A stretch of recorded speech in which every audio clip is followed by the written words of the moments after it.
I'm not really a fan of geese. Listen,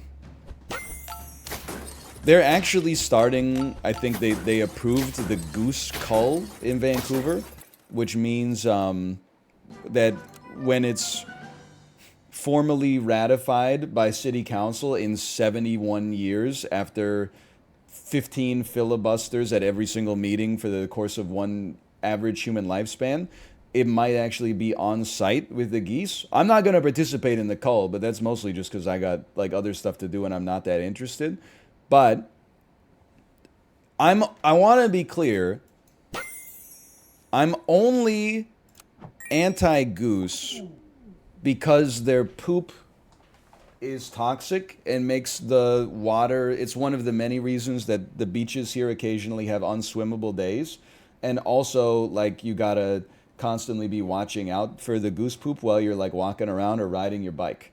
Otherwise, I don't really have a problem with the geese. And I know we've said it myriad times here, so I apologize. But I think it's funny. I just find it humorous that people will say something like, oh, the goose is an aggressive animal. As if, like, if you were in the animal kingdom, you would be stoked that, like, fucking idiots are coming up to you all the time and going, like, ah! And then, like, you're just hanging out with your kids or something like that, trying to make sure they don't get eaten by other birds. And then they go, like, and you're like, wow, what a mean animal. It's like you're the one that went out over to harass the animal that, like, literally is there eating old cigarette butts and stuff like that. You think they're having a great day? Just stay out of their face. We have the audacity to say that the goose is the problem somehow. In our area, the geese will literally pick fights with you. I don't. Maybe we've got more polite geese. I was at the park with my daughter. Must have been like last week sometime. There were two geese there with two goslings.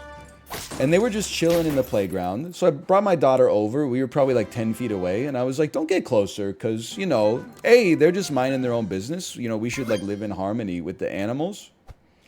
But simultaneously, like, you know, you can get a little bit close. You don't have to like stay 100 feet back of them.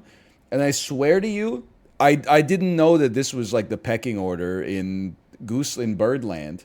But a crow swooped down and tried to grab one of the goslings. And then it just like whiffed on the grab. And one of the geese came over with its wings like fully spread to the crow and was like flapping his wings like right in his face.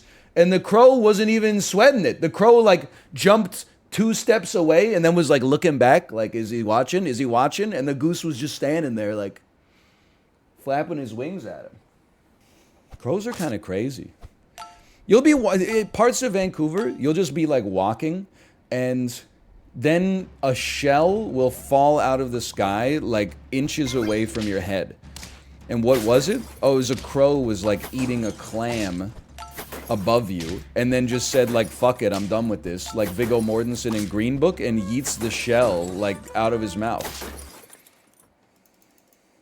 Crow migration goes crazy. It's true. For anybody not familiar, I don't know if this happens in other parts of the world, but around 5 p.m. every day, the crows in the greater Vancouver area all fly like west to east. I guess it depends where you live. Maybe if you live way further east, they're actually flying to the west a little bit, but so at like 5:15, you can look up and you'll just hear like honk, honk, honk, honk. And there's like thousands of crows that just are flying out to Burnaby. They don't honk. You know, they caw, whatever.